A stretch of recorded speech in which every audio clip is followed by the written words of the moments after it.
Welcome back to this new video. In this video, we are going to analyze the iterated elimination of strictly dominated strategy, and this is very important topics in game theory. Therefore, we can start with the definition of iterated elimination of strictly dominated strategies. So, which is a concept used in game theory to simplify the analysis of strategic games by progressively removing strategies that are clearly inferior. Let's discuss about what is strictly dominated strategy. The formal definition is that a strategy that is strictly dominated if there exists another strategy that provides a higher payoff for a player regardless of what the other players do. In other words, no rational player would ever choose a strictly dominated strategy because there's always a better option available. Now, example of strictly dominated strategy. Consider a simple two-player game with the following payoff matrix, where player 1 is indicated by the red color and player 2 is indicated by the green color, and the payoffs for player 1 is 3, 4, again 1 and 2. So player 1 has two type of strategy, up and down, and player 2 again has two type of strategy like left and right.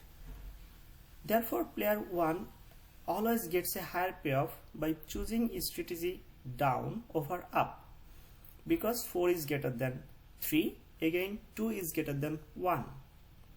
Therefore strategy up is strictly dominated by strategy down for player 1.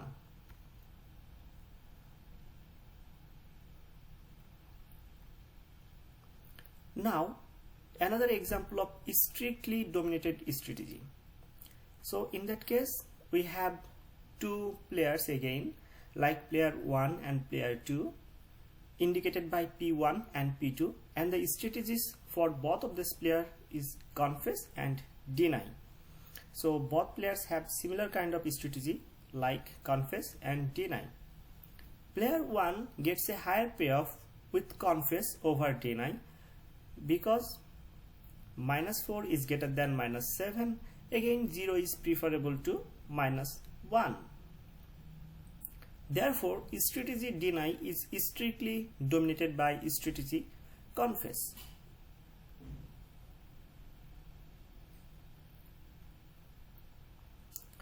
Now we are going to analyze a example of IESDS, that means iterated elimination of strictly dominated strategies.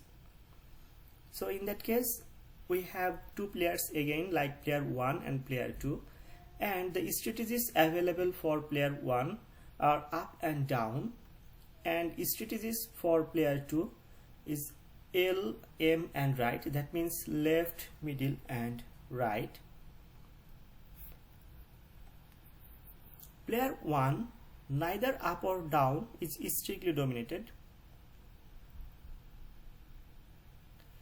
Up is greater than down if player 2 plays left.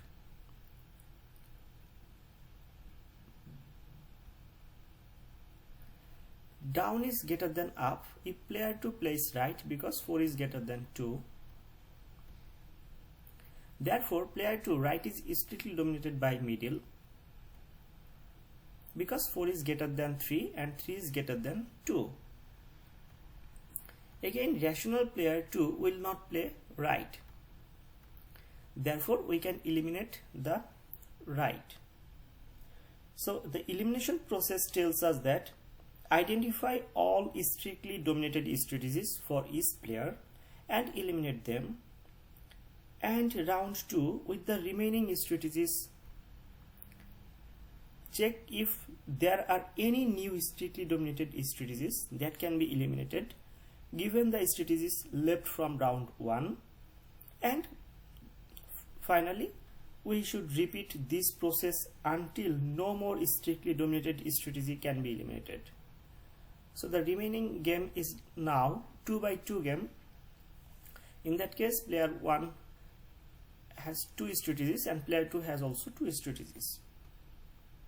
Now this is a reduced form game, and after iterating through the elimination, the remaining strategies form a reduced game where no strictly dominated strategies exist. This reduced game is typically easier to analyze and may reveal the Nash equilibrium or other strategic insights.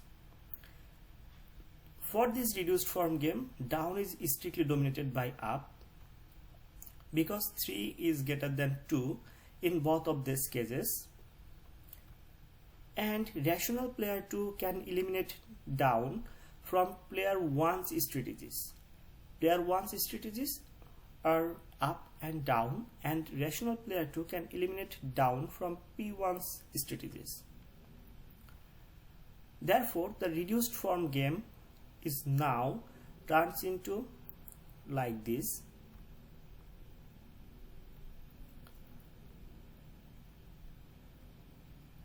Therefore, the remaining reduced form game turns into this game, and left is strictly now dominated by middle for player 2 because 4 is greater than 2. Therefore, up and middle is the outcome of the game. So we will have 3 and 4, which is the outcome of the game, and this outcome comes with the iterated elimination of strictly dominated strategy. So that's the outcome. Now, why this iterated elimination of strategy important? Iterated elimination of strictly dominated strategy assumes that all players are rational, each wants the best possible outcome for themselves, and that this rationality is common knowledge. Everyone knows that everyone else is rational. And sometimes IESDS is valuable because it simplifies complex strategic games by focusing on strategies that rational players would consider. It's often used as a preliminary step to identify likely outcomes or equilibria in strategic iterations, particularly in cases where multiple strategies and players are involved, such as economic competition, bargaining, or political negotiations. There are some drawbacks of IESDS. First, the IESDS may not result in a precise predictions. Secondly, we need to assume common knowledge of rationality of the players. And key points to remember for this IESDS. The first one is that a strictly dominated strategy is one that is always worse than another strategy.